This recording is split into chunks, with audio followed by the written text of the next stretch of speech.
Hello everyone.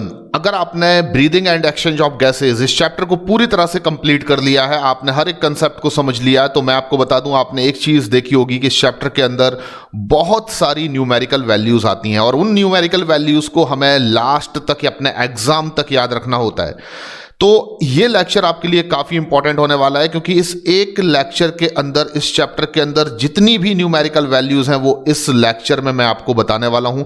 और जब आप नीट का एग्जाम देने जाएंगे तो आप इस लेक्चर को अगर देख कर जाते हैं तो वो सभी वैल्यूज आप क्विकली रिवाइज कर सकते हैं। ऐसा भी देखा गया है कि इस चैप्टर के अंदर से जो क्वेश्चंस नीट में आते हैं, ज्यादातर क्वेश्चंस जो बेस्ड होते हैं वो किसी न्यूमेरिकल वैल्यू पर बेस्ड होते हैं। यानी कि आपसे पूछा जा सकता है कि percentage saturation of haemoglobin oxygenated blood में क्या होता है। आपसे पूछा जा सकता है कि ऑक्सीजन का पार्शियल प्रेशर एल्वियोलाई में क्या होता है। आपसे पूछा जा सकता है कि हमारा 100 ml ब्लड अप्रोक्सीमेट कितने ग्राम हीमोग्लोबिन को रखता है। ऐसे बहुत सारे न्यूमेरिकल वैल्यू बेस्ड क्वेश्चंस होते हैं जो नीट में पूछे जा सकते हैं इस चैप्टर से। तो ये लेक्चर आपके लिए काफी इंपॉर्टेंट है, बहुत ज्यादा इंपॉर्टेंट है, क्योंकि ये आपके इस पूरे कंप्लीट चैप्टर को क्विक रिवाइज कराएगा, जल्दी से रिवाइज कराएगा। और नीट एग्जाम देने से पहले अगर आप इस लेक्चर को देखकर एक बार जाते हैं तो आप रियली इस पूरे चैप्टर को केवल 10-15 मिनट में रिवाइज कर सकते हैं। तो चलिए स्टार्ट करता हूं मैं। सबसे पहले आपको याद रखना है कि हमारे 100 ml ब्लड में अगर कोई भी इंडिविजुअल हेल्दी है तो उसके 100 ml ब्लड में 15 ग्राम यानी 15 ग्राम हीमोग्लोबिन प्रेजेंट होता है। नेक्स्ट आपको इंपॉर्टेंट चीज याद रखना है कि जैसा कि हम सभी जानते हैं कि लंग सरफेस पर हीमोग्लोबिन का मॉलिक्यूल ऑक्सीजन के मॉलिक्यूल के साथ एसोसिएशन करता है। तो आप याद रखिए कि हमारे ऐसे हीमोग्लोबिन के मॉलिक्यूल जो ऑक्सीजन के साथ एसोसिएशन कर चुके हैं या कर रहे हैं लंग सरफेस पर, ऐसे हीमोग्लोबिन का 1 ग्राम अमाउंट 1.34 ml ऑक्सीजन को कैरी किए होते हैं। यानी कि ऑक्सीजनेटेड ब्लड में प्रेजेंट हीमोग्लोबिन का 1 ग्राम 1.34 ml ऑक्सीजन को कैरी किए होता है। नेक्स्ट इंपॉर्टेंट चीज, जैसे कि हमने 2 पॉइंट को देखा, पहला पॉइंट की 15 ग्राम हीमोग्लोबिन पर 100 ml ब्लड है, सेकंड पॉइंट की 1 ग्राम हीमोग्लोबिन का 1.34 ml ऑक्सीजन को कैरी की हुई है। तो अगर मैं 15 इंटू 1.34 कर दूं तो मैं आंसर निकाल सकता हूं अप्रोक्सीमेट 20 ml। इसका मतलब यह हुआ कि 20 ml ऑक्सीजन पर 100 ml ऑक्सीजनेटेड ब्लड प्रेजेंट होती है। तो हमारे ऑक्सीजनेटेड ब्लड में टोटल कितना अमाउंट ऑक्सीजन का प्रेजेंट होता है? तो याद रखिए 100 ml oxygenated blood approximate 20 ml oxygen को कैरी किए होता है। नेक्स्ट इंपॉर्टेंट चीज कि जब ये ऑक्सीजनेटेड ब्लड लंग से टिश्यूज में ट्रांसपोर्टेट करेगा ऑक्सीजन को, तो केवल 5 ml ऑक्सीजन यानी every 100 ml amount of blood, जो ऑक्सीजनेटेड ब्लड का एवरी 100 ml अमाउंट होगा वो केवल 5 ml ऑक्सीजन को डिलीवर्ड करेगा टिश्यूज में। तो हमारे लंग से टिश्यूज में एवरी 100 ml ऑक्सीजनेटेड ब्लड से केवल 5 ml ऑक्सीजन ही ट्रांसपोर्ट होती है। यह चीज आपको याद रखना है। इसका मतलब यह भी हुआ कि जो हमारा डीऑक्सीजनेटेड ब्लड होगा उसमें 15 ml ऑक्सीजन पर 100 ml प्रेजेंट होगी। यानी कि हमारे डीऑक्सीजनेटेड ब्लड में ऑक्सीजन होगी कहीं भी। मैंने आपको पहले भी बताया कि पार्शियल प्रेशर ऑफ ऑक्सीजन हमारी बॉडी की किसी भी साइड पर निल नहीं हो सकता, ना कार्बन डाइऑक्साइड का ना ऑक्सीजन का। जब ऑक्सीजनेटेड ब्लड 20 ml ऑक्सीजन पर 100 ml कैरी की हुई है और 5 ml उसने डिलीवर्ड कर दी टिश्यूज को, तो अब डीऑक्सीजनेटेड ब्लड में ऑक्सीजन कितना होगा? तो याद रखिए 100 ml डीऑक्सीजनेटेड ब्लड में 15 ml ऑक्सीजन होगी। नेक्स्ट पॉइंट आपको याद रखना है कि कार्बन डाइऑक्साइड को जब ट्रांसपोर्टेट किया जाता है टिश्यूज से लंग्स तक, तो आपको बता दूं कि डीऑक्सीजनेटेड ब्लड के 100 ml वॉल्यूम से, यानी कि every 100 ml amount of deoxygenated blood जो है वो 4 ml कार्बन डाइऑक्साइड को डिलीवर्ड करता है लंग्स में फ्रॉम द टिश्यूज। तो जैसे कि oxygen lung to tissues every 100 ml oxygenated blood के थ्रू कितनी डिलीवर्ड हो रही है? Only 5 ml। वैसे ही टिश्यूज से lungs every 100 ml deoxygenated blood कितना अमाउंट ऑफ कार्बन डाइऑक्साइड को डिलीवर्ड कर रहा है लंग्स के लिए? तो आपका आंसर होगा 4 ml। नेक्स्ट आपको एक बड़ी इंपॉर्टेंट चीज याद रखना है, इसको मैं यहां पर स्टार लगा देता हूं क्योंकि ये एक्सेप्शनल कंडीशन है। नॉर्मल फिजियोलॉजिकल कंडीशंस में हमारे डीऑक्सीजनेटेड ब्लड में 15 ml ऑक्सीजन प्रेजेंट होती है पर 100 ml अमाउंट में। लेकिन जब आप एक्सरसाइज करते हैं, जब आप कोई हार्ड फिजिकल वर्किंग करते हैं, तो उस समय पर हमारे जो कॉन्ट्रैक्टिंग मसल्स हैं, हमारे जो टिश्यूज हैं, उनको ज्यादा अमाउंट ऑफ ऑक्सीजन रिक्वायर्ड होती है एनर्जी के ज्यादा प्रोडक्शन के लिए। यही कारण है कि आप देखेंगे कि during the exercise tissue surface पर हीमोग्लोबिन का एक मॉलिक्यूल 3 ऑक्सीजन के मॉलिक्यूल को डिसोशिएट करता है। यानी कि डीऑक्सीजनेटेड ब्लड में अगर मैं 100 ml अमाउंट लूं, यानी कि 100 ml amount of deoxygenated blood अगर मैं लूं, तो आपको ऑक्सीजन की जो मात्रा मिलेगी वो ओनली 4.4 ml। यानी कि ड्यूरिंग द एक्सरसाइज आपके डीऑक्सीजनेटेड ब्लड में केवल और केवल 4.4 ml ऑक्सीजन प्रेजेंट होती है पर 100 ml। तो ये चीज आपको याद रखना है। इसके पीछे का कंसेप्ट क्या है? इसके पीछे का कंसेप्ट इतना है कि जब आप एक्सरसाइज करते हैं, हार्ड वर्किंग करते हैं, तब आपका every 100 ml oxygenated blood lung से टिश्यूज को ऑक्सीजन जो डिलीवर्ड करता है वो 5 ml की जगह अप्रोक्सीमेट 15 ml करता है। यही कारण है कि जो आपका डीऑक्सीजनेटेड ब्लड होगा उसमें ऑक्सीजन का अमाउंट पर 100 ml क्या हो जाएगा? Only 4.4 ml। नेक्स्ट आपको चीजें याद रखना है, जैसे कि partial pressure of oxygen millimetre of mercury में आपको वैल्यूज याद रखना है। जब भी आपसे 159 पूछा जाए तो आप बता दीजिए ये एटमॉस्फेयर में ऑक्सीजन का पार्शियल प्रेशर है। जब भी आपसे 104 पूछा जाए तो आप बता दीजिए ये एल्वियोलाई में ऑक्सीजन का पार्शियल प्रेशर है। जब भी आपसे 95 अगर आपको दिया जा रहा है तो इस वैल्यू का मतलब क्या होगा? तो याद रखिए ये ऑक्सीजनेटेड ब्लड में ऑक्सीजन का पार्शियल प्रेशर है। और 40 अगर आपसे पूछा जाए तो याद रखिए ये डीऑक्सीजनेटेड ब्लड में ऑक्सीजन का पार्शियल प्रेशर है। और जब आपसे अगेन 40 वैल्यू पूछी जाए तो टिश्यूज में भी हम जानते हैं ऑक्सीजन का पार्शियल प्रेशर जो है वो 40 mmHg होता है। कार्बन डाइऑक्साइड के पार्शियल प्रेशर को मिलीमीटर ऑफ मर्क्यूरी में अगर पूछा जा रहा है तो 0.3 वैल्यू का मतलब होगा, हमेशा याद रखिए ये एटमॉस्फेयर में कार्बन डाइऑक्साइड का पार्शियल प्रेशर है। 40 का मतलब होगा ये एल्वियोलाई में कार्बन डाइऑक्साइड का पार्शियल प्रेशर है। अगेन 40 अगर आ रहा है तो आप याद रखिए ये ऑक्सीजनेटेड ब्लड में कार्बन डाइऑक्साइड का पार्शियल प्रेशर है। एंड अगर 45 आ रहा है तो हम सभी जानते हैं कार्बन डाइऑक्साइड का पार्शियल प्रेशर अगर हमारी बॉडी के अंदर कहीं पर मैक्सिमम है तो वो 45 होगा। और वो कहां कहां हो सकता है? तो नंबर 1 डीऑक्सीजनेटेड ब्लड में एंड टिश्यूज में। तो ये सभी वैल्यूज आपको याद रखना है। कई बार वैल्यूज के बेसिस पर पूछा जा सकता है कि ये बॉडी की किस साइड पर ऑक्सीजन या कार्बन डाइऑक्साइड का पार्शियल प्रेशर है, या कई बार बॉडी की किसी साइट को लेकर या एटमॉस्फेयर को लेकर आपसे क्वेश्चन पूछा जा सकता है कि बताइए यहां पर ऑक्सीजन या कार्बन डाइऑक्साइड का पार्शियल प्रेशर क्या होगा। परसेंटेज सैचुरेशन ऑफ हीमोग्लोबिन आपको हमेशा याद रखना है कि इसका मतलब क्या होता है। ये तो आप सभी जानते हैं कि एक हीमोग्लोबिन का मॉलिक्यूल 4 ऑक्सीजन के मॉलिक्यूल से बाइंड हो सकता है, जिसे हम 100% सैचुरेशन कहेंगे। अगर एक हीमोग्लोबिन के मॉलिक्यूल से 3 ऑक्सीजन के मॉलिक्यूल बाइंड होते हैं तो वो 75% सैचुरेशन है।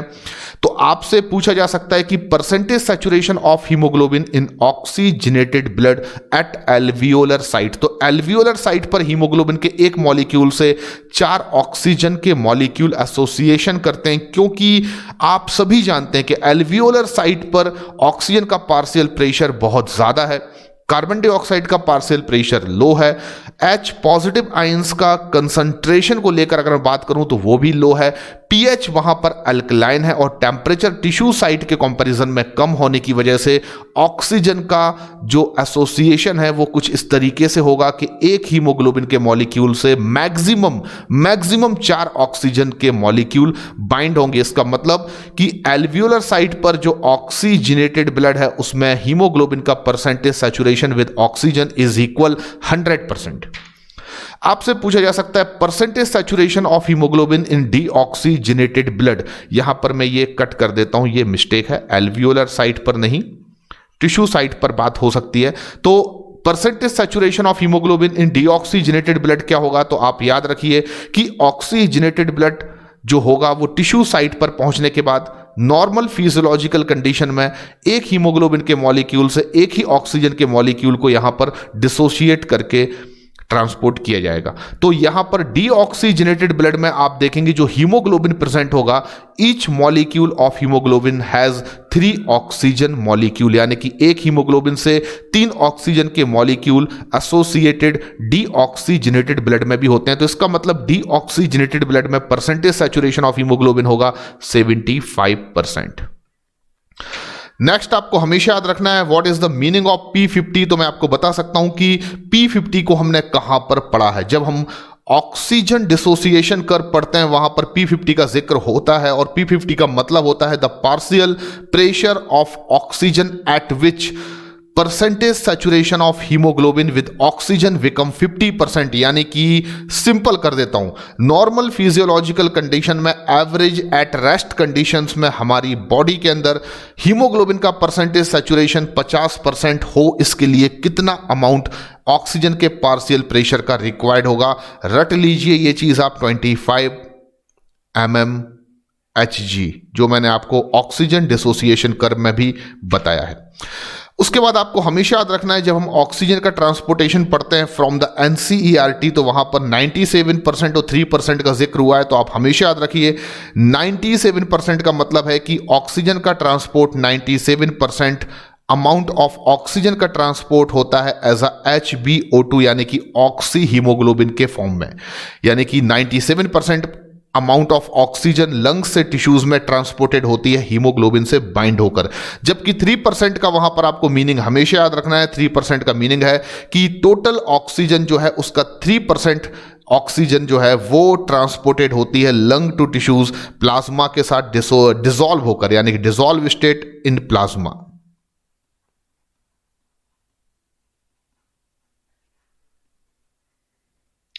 तो 3% ऑक्सीजन का ट्रांसपोर्टेशन प्लाज्मा में डिसॉल्व स्टेट में होता है, जबकि 97% ऑक्सीजन का ट्रांसपोर्टेशन लंग्स से टिश्यूज में ऑक्सी हीमोग्लोबिन के रूप में होता है।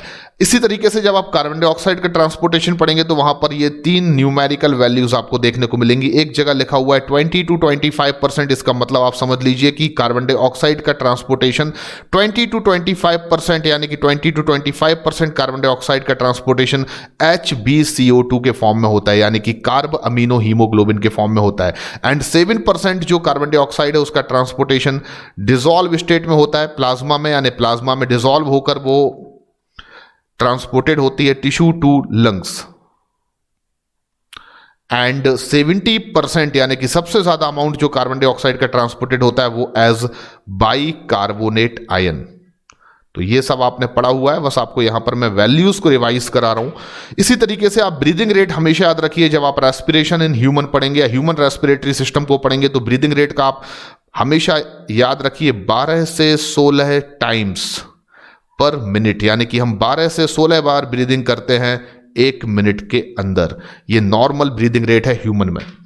And solubility of carbon dioxide higher than that of oxygen, तो कार्बन डाइऑक्साइड की सॉल्युबिलिटी ऑक्सीजन के कंपैरिजन में कितने गुना ज्यादा होती है, तो इसको आप हमेशा याद रखिए। ये लिखा हुआ है NCERT में 20 to 25 टाइम्स मोर, यानी 20 to 25 टाइम्स 20 से 25 गुना ज्यादा सॉल्युबिलिटी है कार्बन डाइऑक्साइड की ऑक्सीजन के कंपैरिजन में। दैट इज द रीजन कि ऑक्सीजन का केवल 3% अमाउंट ही डिसॉल्व स्टेट में प्लाज्मा में आकर ट्रांसपोर्टेड होता है, जबकि कार्बन डाइऑक्साइड का 7% अमाउंट प्लाज्मा में डिसॉल्व होकर ट्रांसपोर्टेड होता है फ्रॉम टिश्यू टू लंग। तो यहां तक आपने जो भी चीजें बताई हैं वो रिवाइज कर ली होंगी। अब मैं आपको आगे ले चलता हूं। जब हम रेस्पिरेटरी वॉल्यूम और रेस्पिरेटरी कैपेसिटी को पढ़ते हैं तो आपको वहां पर 5 रेस्पिरेटरी कैपेसिटी और 4 रेस्पिरेटरी वॉल्यूम पढ़नी होती हैं। आपको सभी रेस्पिरेटरी वॉल्यूम की वैल्यू पता होना चाहिए, उनके मीनिंग्स पता होना जरूरी है, और सभी रेस्पिरेटरी कैपेसिटीज के आपको मीनिंग और वॉल्यूम पता होना जरूरी है। तो सबसे पहले आप याद रखिए टीवी का मतलब होता है टाइडल वॉल्यूम, और टाइडल वॉल्यूम का मतलब होता है कि जब हम नॉर्मल इंस्पिरेशन और नॉर्मल एक्सपिरेशन करते हैं तो जो अमाउंट ऑफ एयर हम अपने लंग्स में एंटर करते हैं उसे हम टाइडल वॉल्यूम कहते हैं। यानी कि वॉल्यूम ऑफ एयर जिसको आप नॉर्मल इंस्पिरेशन नॉर्मल एक्सपिरेशन के दौरान अपने लंग्स में अंदर लेते हैं, लंग्स से बाहर छोड़ते हैं, वो टाइडल वॉल्यूम है जिसकी वैल्यू होती है 500 ml। तो पहली चीज आप हमेशा याद रखिए TV is equal 500 ml। IRV, IRV का मतलब होता है इंस्पिरेटरी रिजर्व वॉल्यूम, और इसका मीनिंग क्या होता है? तो जब भी आप नॉर्मल एक्सपिरेशन के बाद, आफ्टर नॉर्मल एक्सपिरेशन, जब आप फोर्सफुल इंस्पिरेशन करेंगे, यानी कि forceful inspiration after normal expiration, तो जो वॉल्यूम ऑफ एयर को आप अपने लंग्स में एंटर करेंगे उसे आप इंस्पिरेटरी रिजर्व वॉल्यूम कहेंगे, लेकिन किसके अलावा? टाइडल वॉल्यूम के अलावा। तो मैं इसको कैसे डिफाइन कर सकता हूं? The additional volume of air जो आप अपने लंग्स में एंटर करेंगे जब आप फोर्सफुल इंस्पिरेशन करेंगे और उससे पहले आपने एक्सपिरेशन क्या किया हो? नॉर्मल। तो आफ्टर नॉर्मल एक्सपिरेशन जब आप फोर्सफुल इंस्पिरेशन करेंगे तो एडिशनल वॉल्यूम ऑफ एयर जो अपने लंग्स में आप एंटर करेंगे टाइडल वॉल्यूम के अलावा, उसको आप IRV बोलेंगे, और IRV की वैल्यू होती है 2500 to 3000 ml। तो ये आपको समझ में आ चुका होगा। इसी तरीके से ERV क्या होता है? तो ERV का मतलब होता है जब आप फोर्सफुल एक्सपिरेशन करेंगे, फोर्सफुल एक्सपिरेशन करेंगे आफ्टर नॉर्मल इंस्पिरेशन। आपने इंस्पिरेशन नॉर्मल किया है पर एक्सपिरेशन आप क्या कर रहे हैं? फोर्सफुली। तो टाइडल वॉल्यूम के अलावा जो एडिशनल वॉल्यूम ऑफ एयर को आप अपने लंग्स के बाहर निकालेंगे वो ERF है, और ERF की वैल्यू होती है 1000 से 1100 ml। ये भी आपको हमेशा याद रखना है। RV क्या होता है? Residual volume. तो याद रखिए, जब भी आप फोर्सफुल एक्सपिरेशन करेंगे, आप जितनी ताकत लगा के एक्सपिरेशन कर सकते हैं कर दीजिए।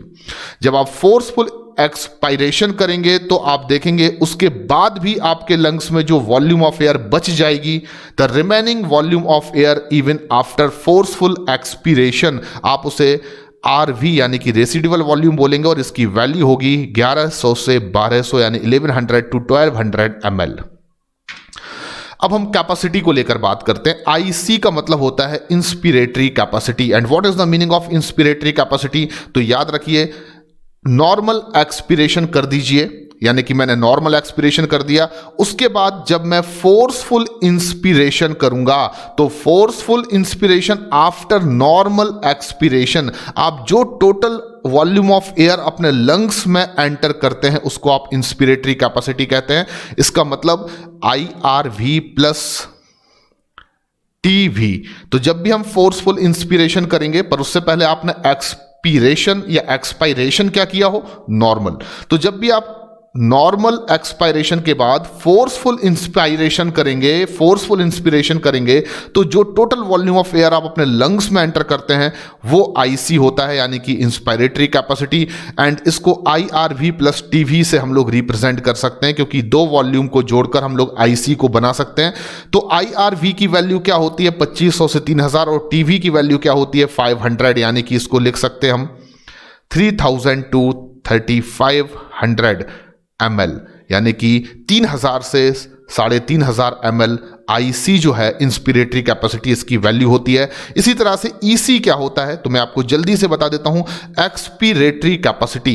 एंड जब भी आप नॉर्मल इंस्पिरेशन करेंगे, यानी आपने एयर को जब अपने लंग्स में अंदर लिया तो नॉर्मल इंस्पायर किया, नॉर्मल इंस्पिरेशन करने के बाद अब आपको फोर्सफुल एक्सपिरेशन करना है। आपने एयर को लिया नॉर्मल इंस्पिरेशन से, लेकिन अब आप कर रहे हैं फोर्सफुल एक्सपिरेशन, तो आप टाइडल वॉल्यूम के अलावा जो एडिशनल अमाउंट ऑफ वॉल्यूम को अपने लंग्स के बाहर निकाल रहे हैं, यानी कि टोटल वॉल्यूम ऑफ एयर जो आपने लंग्स के बाहर निकाली, टाइडल वॉल्यूम प्लस ERV, उसको आप कहेंगे एक्सपिरेटरी कैपेसिटी। तो मैं लिख सकता हूं ERV प्लस TV, इसको मैं क्या बोलूंगा?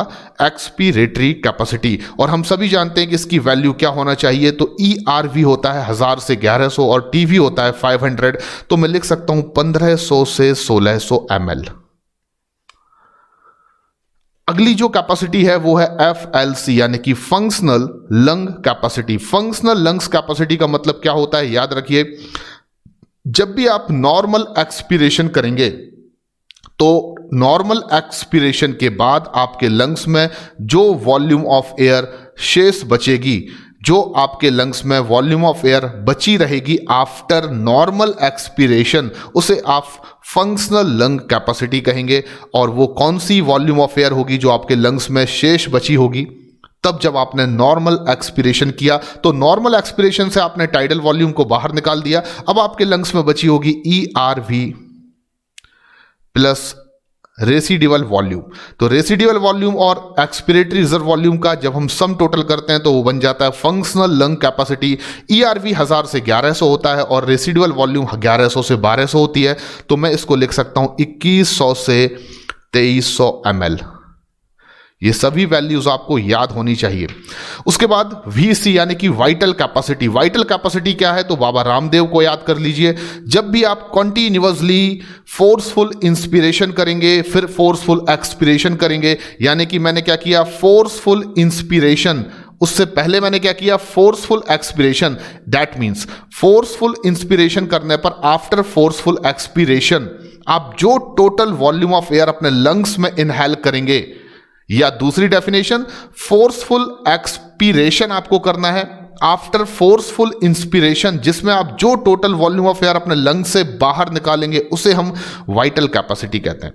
तो वाइटल कैपेसिटी में हमेशा याद रखिए जो वॉल्यूम आप ऐड करेंगे उसमें number 1 inspiratory reserve volume, number 2 tidal volume, number 3 expiratory reserve volume.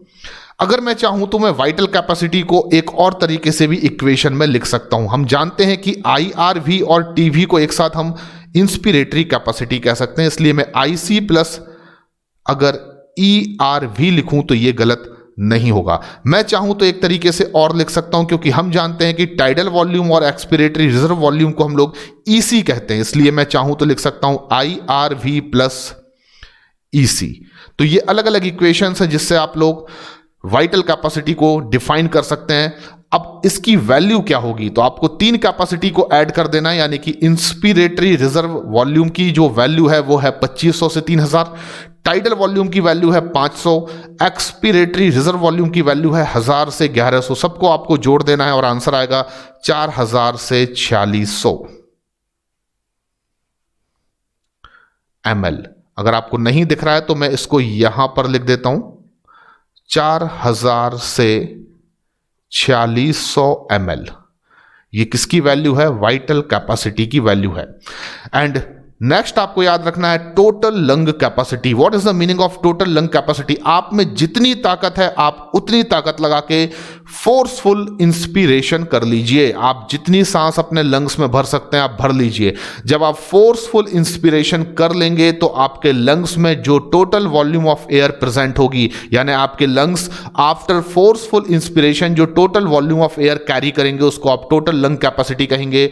और इसको मैं कैसे लिख सकता हूं? तो एक तो IRV plus TV plus ERV plus residual volume, एक तरीका यह हो जाता है। दूसरा तरीका हम जानते हैं कि IRV और TV को हम लोग इंस्पिरेटरी कैपेसिटी कहते हैं, तो मैं लिख सकता हूं IC और यहां पर ERV प्लस RV। दूसरा तरीका यह हो गया टोटल लंग कैपेसिटी को डिफाइन करने का। तीसरी चीज हम जानते हैं कि टाइडल वॉल्यूम और ERV को हम लोग EC कहते हैं, तो तीसरा तरीका जो आप यहां पर ले सकते हैं वो IRV plus EC plus RV भी लिख सकते हैं। एंड हम ये भी जानते हैं कि IRV टाइडल वॉल्यूम और ERV को एक साथ वाइटल कैपेसिटी कहते हैं, तो मैं vital capacity plus residual volume से भी इसको डिफाइन कर सकता हूं। तो वाइटल कैपेसिटी को आप कई तरीके से डिफाइन कर सकते हैं। देखिए 4 तरीके से मैंने आपको करके बता दिया। Inspiratory reserve volume, tidal volume, expiratory reserve volume और रेसिडुअल वॉल्यूम का सम टोटल जो होगा वो टोटल लंग कैपेसिटी होगी। आप चाहें तो लिख सकते हैं IC plus ERV plus RV, आप चाहें तो लिख सकते हैं IRV plus EC plus RV, और आप चाहें तो लिख सकते हैं वाइटल कैपेसिटी और RV का सम टोटल भी होगा TLC, और इसकी वैल्यू क्या होगी? तो चारों वॉल्यूम जो आपने इनिशियली पढ़ी थी, यानी टाइडल वॉल्यूम, IRV, ERV और RV, इन सबको जोड़ दीजिए। यानी 500 में आपको 250 से 500 में आपको 2500 से 3000 को जोड़ना है, 1000 से 1100 को जोड़ना है, 1100 से 1200 को जोड़ना है। जब आप इन सभी को ऐड कर देंगे तो जो आपको वैल्यू मिलेगी TLC की वो होगी 5100 to 5800 ml। तो टोटल लंग कैपेसिटी होती है 5100 से 5800 ml।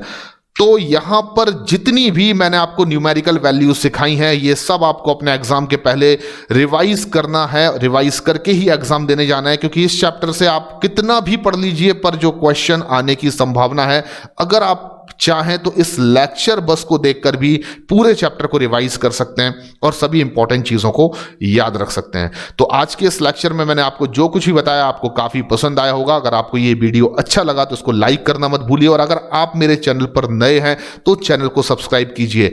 आगे आपसे बात करूंगा और भी नए इंपॉर्टेंट टॉपिक्स के बारे में। तब तक थैंक यू वेरी मच।